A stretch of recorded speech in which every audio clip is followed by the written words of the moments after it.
कुछ आदमी घर वालों को खुश करते करते अपनी पत्नी को आंसुओं में डुबो देते हैं। वे यह मान लेते हैं कि अच्छा बेटा बनना ही सबसे बड़ा फर्ज है, और इसी सोच में वे एक अच्छे पति होना भूल जाते हैं।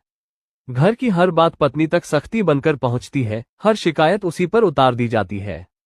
पति खुद को तटस्थ समझता है, लेकिन उसकी खामोशी पत्नी के लिए सबसे गहरी चोट बन जाती है।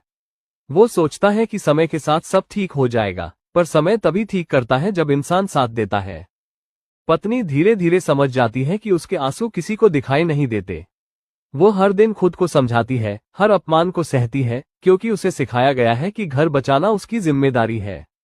पति के लिए वो सब छोड़कर आई होती है, मायका, पहचान, सपने, लेकिन बदले में उसे सिर्फ समझौते मिलते हैं। जब वो कुछ कहती है तो उसे घर तोड़ने वाली कहा जाता है, और जब चुप रहती है तो यही चुप्पी उसकी कमजोरी बन जाती है। सबसे दर्दनाक ये होता है कि पति अपनी गलती तब तक नहीं देख पाता जब तक पत्नी के भीतर कुछ पूरी तरह टूट नहीं जाता।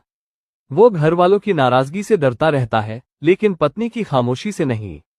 उसे लगता है कि पत्नी तो समझदार है, सब सह लेगी। पर हर औरत की सहनशक्ति की भी एक सीमा होती है। जब वो सीमा टूटती है तब आंसू भी आवाज नहीं करते, बस रिश्ता चुपचाप खाली हो जाता है।